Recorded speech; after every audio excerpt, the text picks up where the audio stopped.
A graça e a paz do nosso Senhor e do nosso Salvador Jesus Cristo. Amém?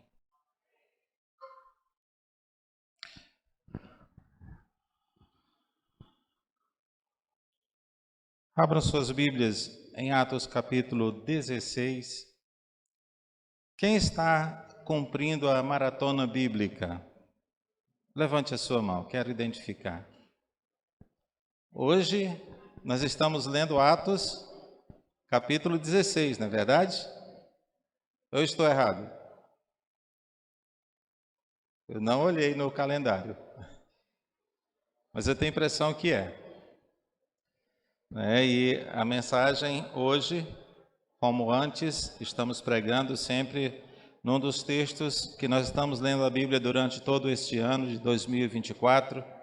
Eu creio que quem conseguir completar essa leitura bíblica até o final do ano, a palavra de Deus, ela já nos abençoa ao lermos, ao meditarmos. Com certeza, não seremos as mesmas pessoas ao término dessa leitura. Eu quero que os irmãos abram Atos capítulo 16, nós vamos ler a partir do versículo 27 ao 34.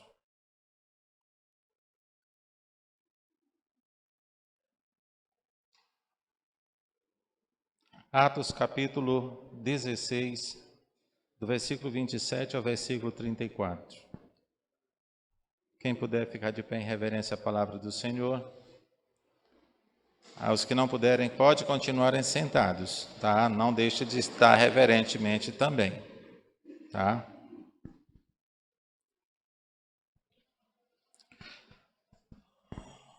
Nós estamos no meio da família,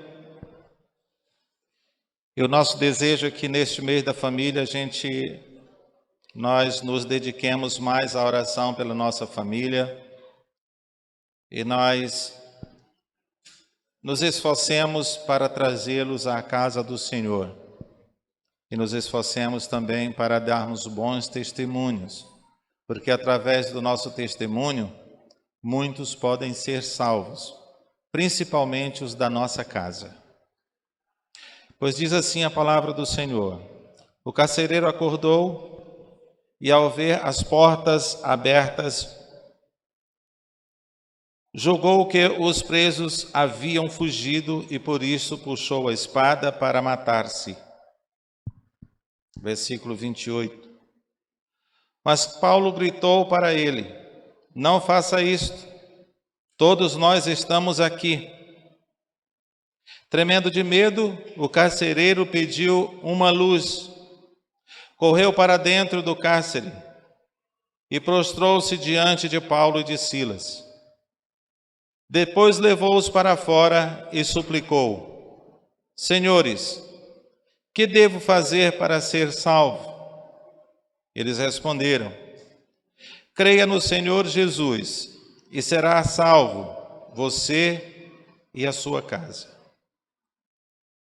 Então, contaram a ele e a toda a sua casa a boa nova do Senhor. Naquela mesma hora da noite, ele lavou as feridas das chicotadas, e em seguida ele e toda a sua casa foram batizados. Depois levou-os para a sua casa e serviu-lhe uma refeição. Ele e toda a sua casa sentiram alegria por crerem em Deus agora. Mais uma vez, Senhor, diante do Senhor em oração, queremos suplicar por cada família aqui representada, por cada membro, cada pessoa que está aqui tem uma família. E nós queremos colocar diante do Senhor em oração. O Senhor conhece cada família aqui presente. Meu Deus, o Senhor conhece a necessidade de cada um. Pois todos nós temos alguma necessidade. E o melhor é que o Senhor pode suprir cada uma delas. Rogamos que o Senhor salve pessoas das nossas famílias que ainda não te conhecem, como o único e suficiente Salvador. Que nesta campanha, em que o Senhor Jesus pode salvar não somente a nós, mas a nossa família, possamos ser instrumento de bênção diante daqueles que nós amamos, da nossa casa. Santifica-os, ó Deus, através do nosso testemunho, através da Tua palavra. E fala a nossos corações agora através da mesma, pois que o Senhor utilize o Teu servo como instrumento em Tuas mãos. Que somente o Senhor seja honrado e seja glorificado. Oramos em nome de Jesus. Amém. Podeis assentar.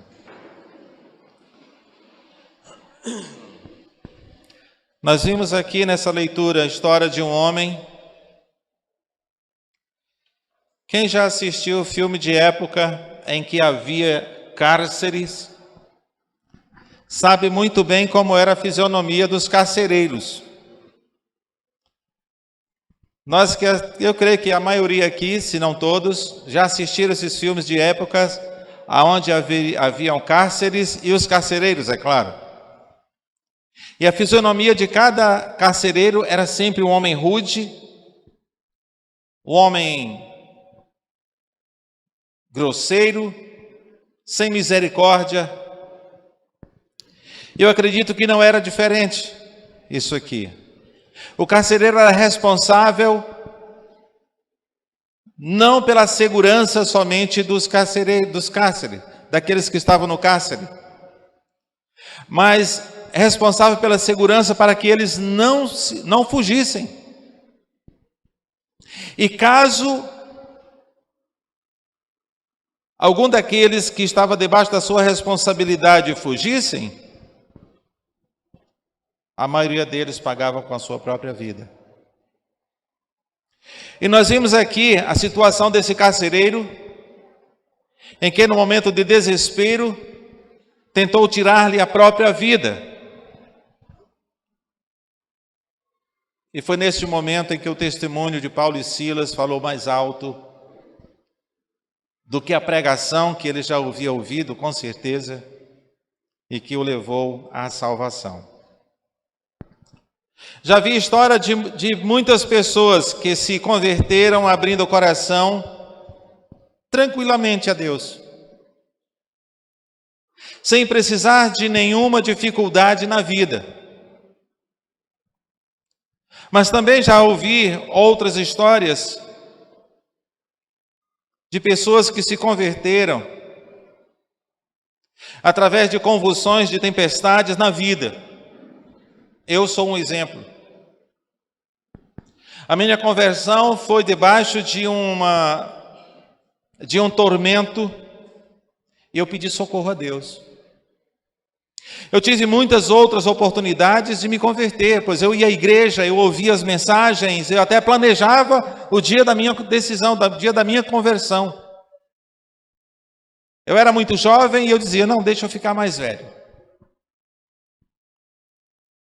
Deixa eu desfrutar um pouco mais. Eu jamais imaginei que tudo aquilo que eu estava tentando desfrutar não passava de ilusão. E no momento de profunda angústia, muito daquilo que eu ouvi, Deus trouxe ao meu coração. E no quarto da minha casa, no momento de desespero, eu fiz um pacto com Deus. Que se Deus resolvesse aquela minha situação, a partir daquele momento, eu lhe serviria. E o Senhor me preserva até hoje.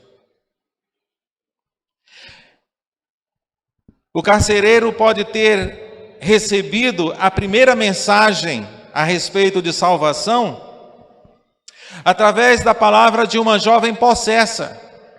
Você pode perguntar, mas pastor, como é que pode uma jovem possessa de espírito imundo pregar a mensagem de salvação? Mas foi isso que aconteceu. Veja, mantenha a sua Bíblia aberta e vamos conferir o texto. Atos capítulo 16, o versículo 17. Muito obrigado.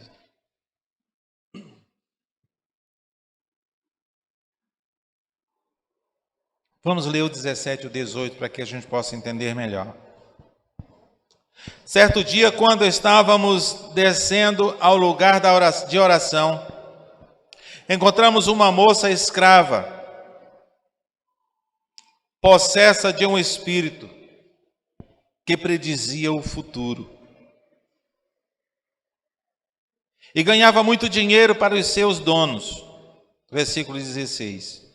Versículo 17 diz: e ela seguia Paulo e a nós, gritando: estes homens são servos do Deus Altíssimo, e vieram contar como vocês podem ser salvos.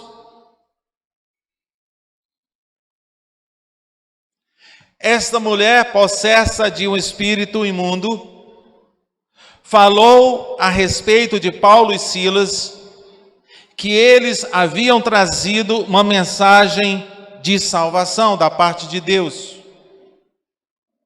E eu acredito que este carcereiro poderia também, porque foram vários dias, assim diz no versículo 18. Assim continuou dia após dia, até que Paulo, já muito indignado, voltou-se e falou ao espírito que estava nela, na jovem: eu lhe ordeno, em nome do Senhor Jesus Cristo, que saia dela. E o espírito deixou a moça imediatamente.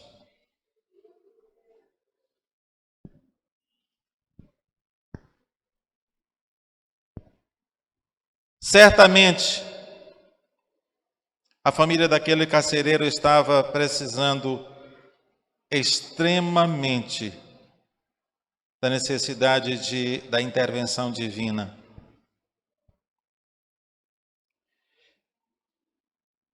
E Deus tem a sua maneira de chegar até pessoas que têm essa extrema necessidade. Deus permitiu que Paulo e Silas fossem presos. Deus permitiu que eles fossem chicoteados em praça pública.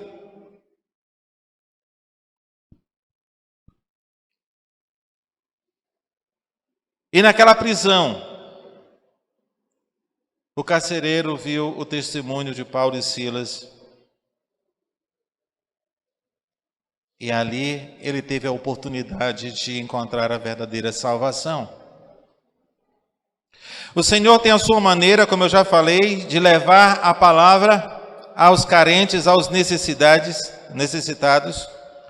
mas os necessitados precisam atender o chamado de Deus.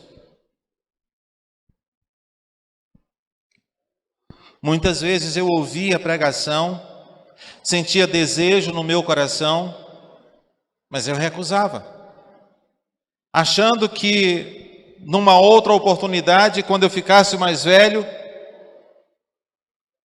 eu ia tomar a minha decisão. Eu tinha plena certeza que quando eu ficasse mais velho, eu ia tomar essa decisão. Mas muitos não têm oportunidade de chegar à idade para tomar a decisão, porque nós não sabemos o dia de amanhã.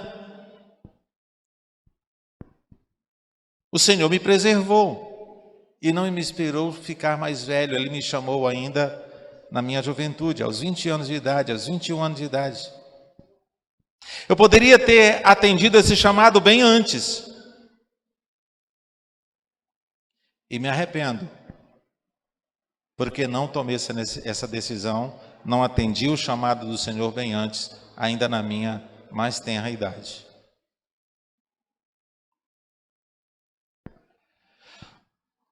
Paulo e Silas, açoitados, aprisionados, estavam em paz com Cristo Jesus, apesar de todo o sofrimento que eles passaram. Quando o coração está em paz com Cristo,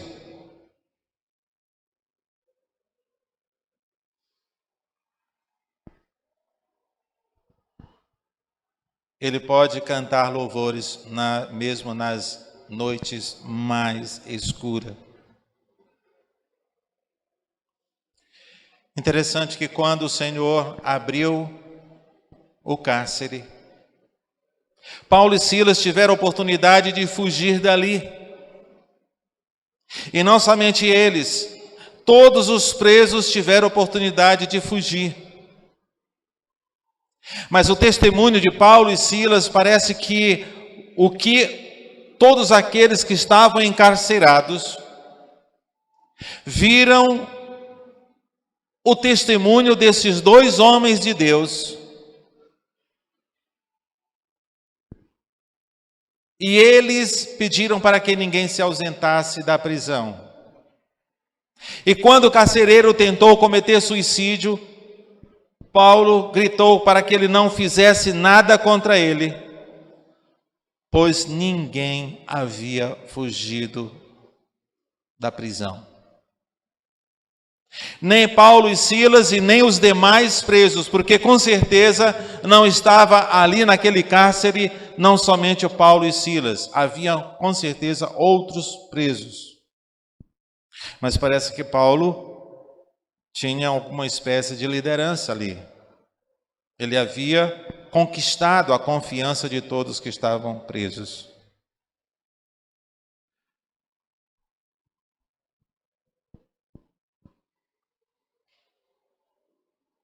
Às vezes, quando nós sofremos injustiças, ou qualquer outro tipo de sofrimento na vida, quando nós passamos, nós reclamamos, nos entristecemos, nos revoltamos, achamos até que Deus não se importa conosco. Mas Paulo e Silas,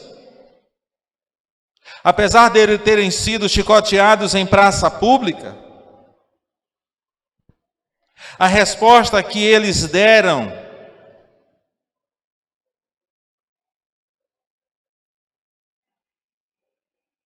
foi incrível. Eles oraram e eles cantaram louvores a Deus.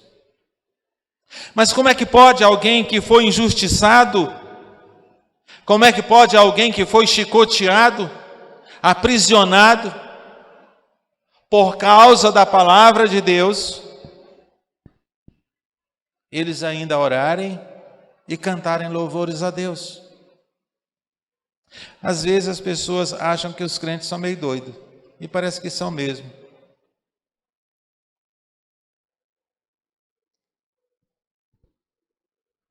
Porque somente alguém que tem essa paz no coração, que às vezes o mundo não entende e nem pode entender, às vezes não, o mundo nunca entende esta paz que somente Cristo pode dar.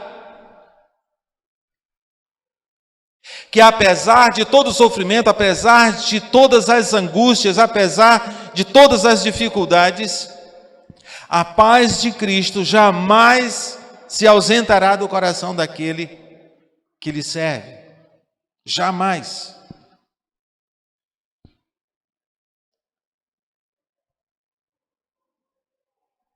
A chave para abrir a porta da salvação, no versículo 31, deixa bem claro, bem claro. Eles responderam: creia no Senhor Jesus. A fé é a porta de entrada para a salvação.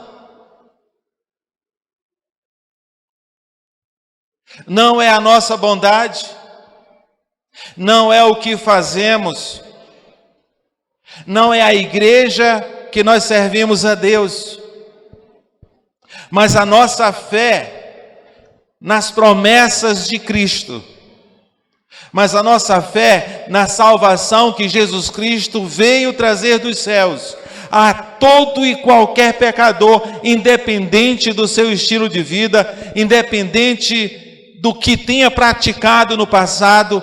O Senhor Deus, através de Jesus Cristo, quer salvar e transformar a vida de todo e qualquer pecador. A igreja do Senhor é o instrumento de salvação. A igreja do Senhor, através do seu testemunho, pode levar a fé ao coração de muitos, como também pode ser o contrário. O nosso mau testemunho pode travar o coração de muitos que poderiam crer. Não são poucos que eu já ouvi dizendo: pastor, mas tem tanto crente que dá mau testemunho. Fora da igreja eu estou muito melhor. Tudo isso por causa de mau testemunho de muitos crentes que pagarão diante de Deus por causa disto.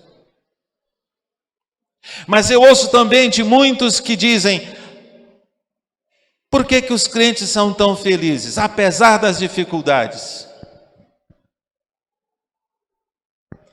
E eu respondo: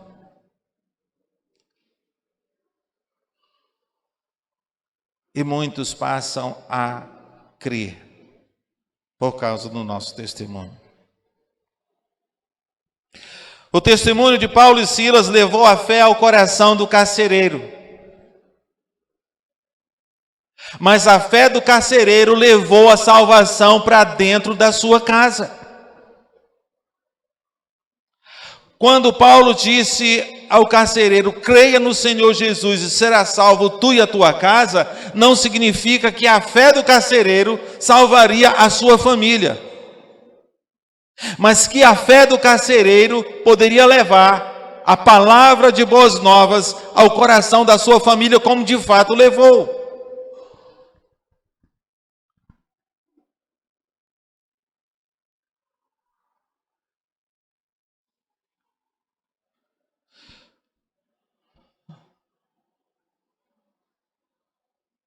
No versículo 32 diz: então contaram a ele e a toda a sua casa as boas novas do Senhor. O carcereiro levou Paulo e Silas para sua casa para que os da sua casa ouvissem o que ele havia ouvido.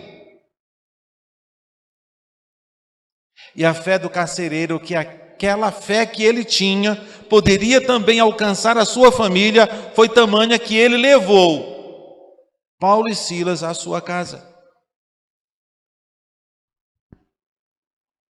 Amados, a nossa fé pode salvar a nossa casa. A nossa fé pode trazer salvação à nossa família.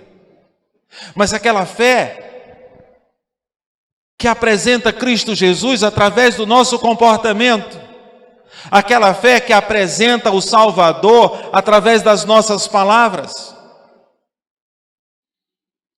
aquela fé que se preocupa com os de casa. Não pode ser a fé que, não, eu estou salvo, não estou nem aí para aqueles de casa que não querem saber de nada. Até muitos que chegam a dizer que já não vai mais orar por alguém da sua família porque não acredita que possa ser salvo mais. Mas a palavra de Deus diz que enquanto há fôlego de vida, há oportunidade de salvação. Portanto, não desista. A tua fé, o teu testemunho, o teu estilo de vida, servindo ao Senhor, levando as boas novas através do teu comportamento, pode trazer grande alegria à tua casa. Só depende de você. Eu digo só depende de você porque somos nós que temos que mortificar o egoísmo, somos nós que temos que buscar o conhecimento através da leitura da palavra. Infelizmente, nos dias que nós estamos vivendo, na hiperatividade, nós temos muita preguiça de ler a Bíblia. E, consequentemente, não crescemos espiritualmente, nós não conhecemos a Deus como deveríamos conhecer. Nós não somos motivados como deveríamos a vencer o pecado e ter bom comportamento diante das pessoas que nos cercam, se não for através de ouvir a voz de Deus, através da leitura e da meditação da Bíblia. A própria palavra do Senhor é bem clara. A fé vem pelo ouvir e o ouvir a palavra do Senhor. Em Romanos capítulo 10 é muito claro isto.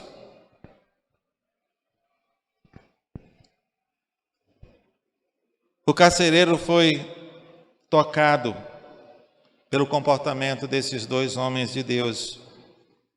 Apesar dele já ter ouvido, possivelmente ele já possa ter ouvido a respeito de que eles eram homens vindo de Deus, trazendo palavra de salvação. E uma coisa que podemos perceber claramente no versículo 34, preste bem atenção.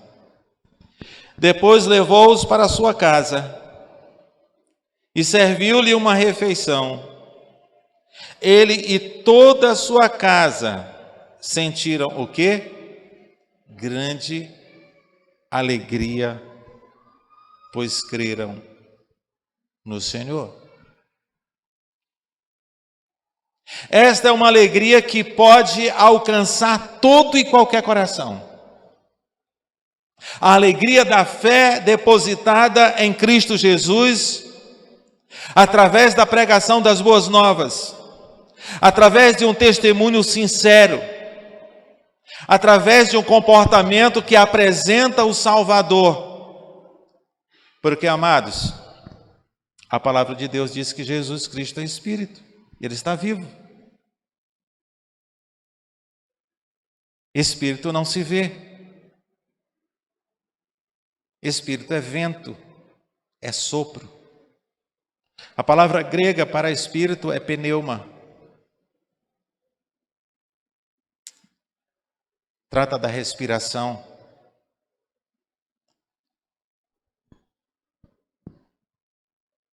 Mas Jesus Cristo pode ser visto através de nós, quando nós nos comportamos de acordo com o que Ele quer que vivamos.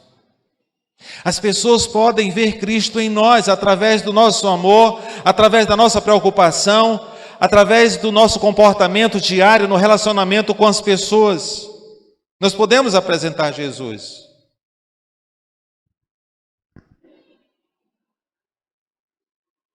Eu fico pensando às vezes, o mundo poderia ser bem diferente se cada um de nós nos preocupasse mais com a nossa própria vida diante da sociedade que nos cerca. Se nos preocupássemos mais com o nosso próprio testemunho, questionando a maneira como eu estou vivendo. As pessoas estão vendo Cristo em mim? O meu comportamento está fazendo alguma diferença na vida de alguém?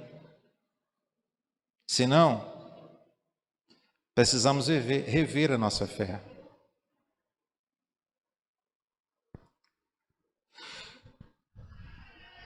E por último, nós estamos em campanha de missões mundiais. E pela manhã eu falei sobre isso. Não adianta nós querermos alcançar o mundo. Não adianta seu coração arder pela Coreia do Norte, pelos países fechados. Não adianta nossos corações se apaixonar pela campanha de missões mundiais, se nós não tivermos essa mesma paixão pelos da nossa casa. Porque o tema de missões mundiais, no poder do Espírito, completemos a missão. O texto começa dizendo, Atos 1:8, mas recebereis o poder, ao descer sobre vós o Espírito Santo, para que sejam minhas testemunhas, tanto em Jerusalém, que é referente a nosso lar, a nossa casa, como em toda a Judeia, vizinhos, colegas de trabalho, colegas de escola, de faculdade, Samaria, sua comunidade, sua cidade, como todos os confins da terra. Não há uma hierarquia de valor para que você se apaixone em levar a palavra de Deus, mas todas de igual modo. A paixão que você deva ter por levar o Evangelho ao mundo é a mesma que você deve ter a levar o Evangelho ao Disseu Arco Verde 2, à comunidade que você vive, seja lá onde for, à sua cidade, Teresina, e aos confins da terra. Mas há pessoas que às vezes se apaixonam mais por um trabalho missionário do que por outro. Certa vez uma jovem disse assim: pastor, eu quero ir para missões mundiais. Qual é o país que mais está precisando de missionário aí? Eu digo: filha, como é que está a sua família? Não, só eu sou crente. Eu digo: pois o seu campo missionário primeiramente na sua casa. Seus pais são crentes? Não, não são, não. Só eu, pastor, sou crente lá em casa. Eu digo: pois comece ganhando a sua família. Aí depois você me procura para falar sobre missões mundiais. Para que país você poderia ir? Queridos, nós precisamos, como os discípulos de Jesus, desejar ganhar a nossa casa como o mundo, completando a missão do Senhor. Portanto, ame de maneira que deseje que todos possam ser salvos. Ame-os de maneira que a alegria da paz com o Senhor Jesus possa chegar ao seu coração. Se você não tem essa paixão ainda, ore ao Senhor para que ela chegue ao seu coração. Se a sua família necessita da intervenção do Senhor, comece com você, depositando em Cristo toda a sua confiança, depositando em Cristo a sua fé. Não seja Cristo mais um objeto da sua fé, mas abandone todas as outras coisas que você confie e deposita somente em Cristo Jesus a sua plena confiança. E você vai ver o que Jesus é capaz de fazer na sua casa, a começar pela sua vida. Vamos orar? Querido Deus, te agradecemos, pois o teu amor chegou até nós. E nós desejamos de coração que sejamos instrumentos para que a tua alegria, o teu amor chegue ao coração de outros que ainda não te conhecem. Que a tua palavra faça toda a diferença no coração e na vida de cada um. Que vidas venham a ser transformadas nesta noite, que ouviram a tua palavra e desejem ardentemente colocar em prática aquilo que o Senhor nos ensina. Oramos em nome de Jesus. Amém.